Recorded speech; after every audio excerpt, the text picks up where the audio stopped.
अध्याय 12। काका महाजनी। धूमल वकील श्रीमती निमोणकर, नासिक के मूल्य शास्त्री। एक डॉक्टर के द्वारा बाबा की लीलाओं का अनुभव। इस अध्याय में बाबा किस प्रकार भक्तों से भेंट करते और कैसा बर्ताव करते थे, इसका वर्णन किया गया है। संतों का कार्य। हम देख चुके हैं कि ईश्वरीय अवतार का ध्येय साधुजनों का परित्रण और दुष्टों का संहार करना है, परंतु संतों का कार्य तो सर्वथा भिन्न ही है। संतों के लिए साधु और दुष्ट प्रायः एक समान ही हैं। यथार्थ में वे उन्हें दुष्कर्म करने वालों की प्रथम चिंता रहती है और वे उन्हें उचित पथ पर लगा देते हैं। वे भवसागर के कष्टों को सोखने के लिए अगस्त्य के सदृश है और अज्ञान तथा अंधकार का नाश करने के लिए सूर्य के समान है। संतों के हृदय में भगवान वासुदेव निवास करते हैं। वे उनसे पृथक नहीं हैं। श्री साईं भी उनकी उसी कोटि में हैं, जो भक्तों के कल्याण के निमित्त ही अवतरण हुए हैं। वे ज्ञान ज्योति स्वरूप हैं और उनकी दिव्य प्रभा अपूर्व थी। उन्हें समस्त प्राणियों से समान प्रेम था। वे निष्काम तथा नित्य मुक्त थे। उनकी दृष्टि में शत्रु, मित्र, राजा और भिक्षुक सब एक समान थे। पाठकों, अब कृपा उनका यश श्रवण करें। भक्तों के लिए उन्होंने अपना दिव्य गुण समूह पूर्णतः प्रयोग किया और सदैव उनकी सहायता के लिए तत्पर रहे। उनकी इच्छा के बिना कोई भक्त उनके पास पहुंच ही ना सकता था। यदि उनके शुभ कर्म उदित नहीं हुए हैं तो उन्हें बाबा की स्मृति भी कभी नहीं आई और ना ही उनकी लीलाएं उनके कानों तक पहुंच सकी। तब बाबा के दर्शन का विचार भी उन्हें कैसे आ सकता है। अनेक व्यक्तियों की श्री साईं बाबा के दर्शन की इच्छा होते हुए भी उन्हें बाबा के महासमाधि लेने तक कोई योग प्राप्त न हो सका। अतः ऐसे व्यक्ति जो दर्शन लाभ से वंचित रहे हैं, यदि वे श्रद्धापूर्वक साईं लीलाओं का श्रवण करेंगे तो उनकी साईं दर्शन की इच्छा बहुत सीमा तक तृप्त हो जाएगी। भाग्यवश यदि किसी को किसी प्रकार बाबा के दर्शन हो भी गए हों तो वह वहाँ अधिक ठहर न सका। इच्छा होते हुए भी केवल बाबा की आज्ञा तक ही वहाँ रुकना संभव था और आज्ञा होते ही स्थान छोड़ देना आवश्यक हो जाता था। अतः यह सब उनकी शुभ इच्छा पर ही अवलंबित था। काका महाजनी। एक समय काका महाजनी बंबई से शिरडी पहुँचे। उनका विचार एक सप्ताह ठहरने और गोकुल अष्टमी उत्सव में सम्मिलित होने का था। दर्शन करने के बाद बाबा ने उनसे पूछा, तुम कब वापस जाओगे? उन्होंने बाबा के इस प्रश्न पर आश्चर्य सा हुआ।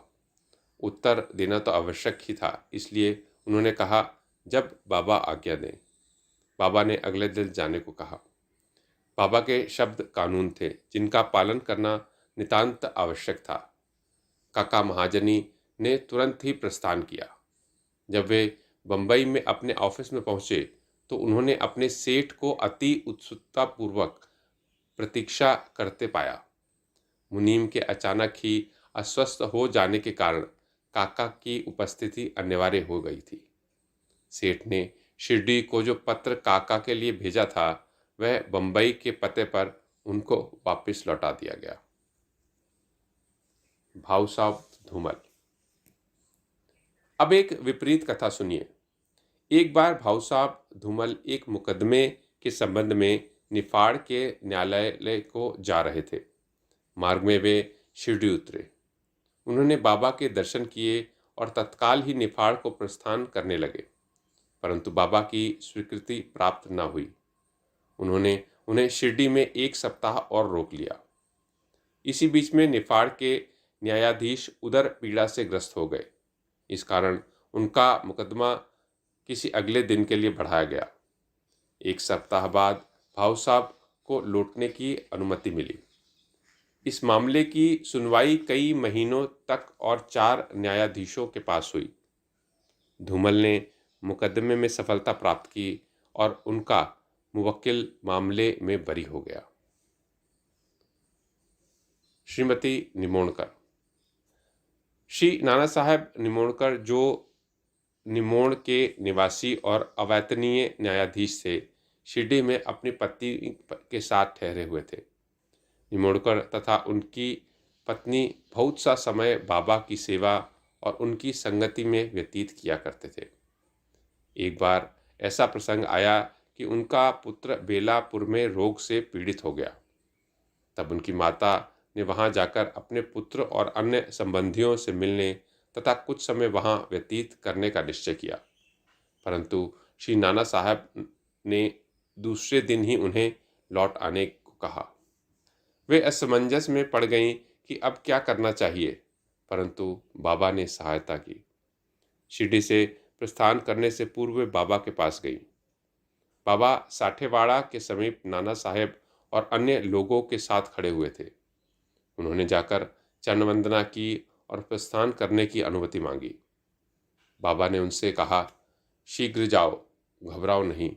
शांतचित्त से बेलापुर में 4 दिन सुखपूर्वक रहकर सब संबंधियों से मिलो और तब शिरडी आ जाना।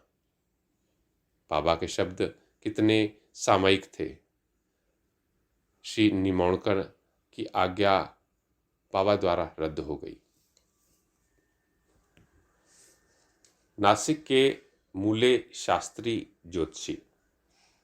नासिक के एक कर्मनिष्ठ अग्निहोत्र ब्राह्मण थे जिनका नाम मूले शास्त्री था।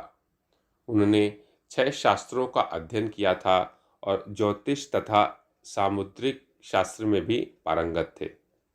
वे एक बार नागपुर के प्रसिद्ध करोड़पति श्री बापू साहेब बूटी से भेंट करने के बाद अन्य सज्जनों के साथ बाबा के दर्शन करने मस्जिद में आए। बाबा ने फल बेचने वाले से अनेक प्रकार के फल और अन्य पदार्थ खरीदे और मस्जिद में उपस्थित लोगों में उनको वितरित कर दिया। बाबा आम को इतनी चतुराई से चारों ओर से दबा देते थे कि चूसते ही पूर्ण रस मुंह में आ जाता था तथा गुठली और छिलका तुरंत फेंक दिया जा सकता था। बाबा ने केले छीलकर भक्तों को बांट दिए और उनके छिलके अपने पास रख लिए। हस्त रेखा विशारद होने के नाते मूले शास्त्री ने बाबा के हाथ का परीक्षण करने की प्रार्थना की, परंतु बाबा ने उनकी प्रार्थना पर कोई ध्यान न देकर उन्हें 4 केले दिए। इसके बाद सब लोग वाड़े को लौट आए। अब मूले शास्त्री ने स्नान किया और पवित्र वस्त्र धारण कर अग्निहोत्र आदि में जुट गए। बाबा भी अपने नियमानुसार लेंडी को रवाना हो गए। जाते जाते उन्होंने कहा कि कुछ गेरू लाना, आज भगवा वस्त्र रंगेंगे। बाबा के शब्दों का अभिप्राय किसी की समझ में न आया। कुछ समय के बाद बाबा लौटे। अब मध्य वेला की आरती की तैयारियां प्रारंभ हो गई थी। बापू साहब जोग ने मूले से आरती के में साथ करने के लिए जाने को पूछा। उन्होंने उत्तर दिया कि वे संध्या समय बाबा के दर्शन को जाएंगे। तब जोग अकेले ही चले गए। बाबा के आसन ग्रहण करते ही भक्त लोगों ने उनकी पूजा की। अब आरती प्रारंभ हो गई। बाबा ने कहा, उस नए ब्राह्मण से कुछ दक्षिणा लाओ। बूटी स्वयं दक्षिणा लेने को गए और उन्होंने बाबा का संदेश मूले शास्त्री को सुनाया। वह बुरी तरह घबरा गए। वे सोचने लगे कि मैं तो एक अग्निहोत्री ब्राह्मण हूँ, फिर मुझे दक्षिणा देना क्या उचित है? माना कि बाबा महान संत हैं, परंतु मैं तो उनका शिष्य नहीं हूँ। फिर भी उन्होंने सोचा कि जब बाबा सारीखे संत दक्षिणा मांग रहे हैं और बूटी सारीखे 1 करोड़पति लेने को आए हैं, तो वे अवहेलना कैसे कर सकते हैं। इसलिए वे अपने कृत्य को अधूरा ही छोड़कर तुरंत बूटी के साथ मस्जिद को गए। वे अपने को शुद्ध और पवित्र तथा मस्जिद को अपवित्र जानकर कुछ अंतर से खड़े हो गए और दूर से ही हाथ जोड़कर उन्होंने बाबा के ऊपर पुष्प फेंके। एकाएक उन्होंने देखा कि बाबा के आसन पर उनके कैलाशवासी गुरु घोलप स्वामी विराजमान हैं। अपने गुरु को वहां देखकर उन्हें महान आश्चर्य हुआ। कहीं यह स्वप्न तो नहीं है? नहीं, नहीं, यह स्वप्न नहीं है। मैं पूर्ण जागृत हूँ। परंतु जागृत होते हुए भी मेरे गुरु महाराज यहाँ कैसे आ पहुँचे? कुछ समय तक उनके मुंह से एक भी शब्द न निकला। उन्होंने अपने को चिकोटी काट ली और पुनः विचार किया, परंतु वे निर्णय न कर सके कि कैलाशवासी गुरु घोलप स्वामी मस्जिद में कैसे आ पहुँचे। फिर सब संदेह दूर करके वह आगे बढ़े और गुरु के चरणों पर गिर हाथ जोड़कर स्तुति करने लगे। दूसरे भक्त तो बाबा की आरती गा रहे थे, परंतु मूले शास्त्री अपने गुरु के नाम की ही गर्जना कर रहे थे। फिर सब जाति पाति का अहंकार तथा पवित्रता और अपवित्रता की कल्पना त्याग कर वे गुरु के श्री चरणों पर पुनः गिर पड़े। उन्होंने आंखें मूंद ली, परंतु खड़े होकर जब उन्होंने आंखें खोली तो बाबा को दक्षिणा मांगते हुए देखा। बाबा का आनंद स्वरूप और उनकी अनिर्वचनीय शक्ति देखकर मूले शास्त्री आत्म विस्मृत हो गए। उनके हर्ष का पारावार न रहा। उनकी आंखें अश्रुपूरित होते हुए प्रसन्नता से नाच रही थीं। उन्होंने बाबा को पुनः नमस्कार किया और दक्षिणा दी। मूले शास्त्री कहने लगे कि मेरा सब संशय दूर हो गया।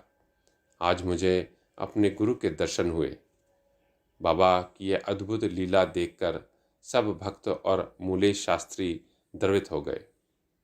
गेरू लाओ, आज भगवा वस्त्र रंगेंगे। बाबा के इन शब्दों का अर्थ अब सबकी समझ में आ गया। ऐसी अद्भुत लीला श्री साईं बाबा की थी। डॉक्टर। एक समय एक मामलतदार अपने एक डॉक्टर मित्र के साथ शिरडी पधारे। डॉक्टर का कहना था कि मेरे इष्ट श्री राम हैं, मैं किसी यमन को मस्तक न नवाऊंगा। अतः वे शिरडी जाने में असहमत थे। मामलतदार ने समझाया कि तुम्हें नमन करने की को कोई बाध्य न करेगा और ना ही तुम्हें कोई ऐसा करने को कहेगा, अतः मेरे साथ चलो, आनंद रहेगा।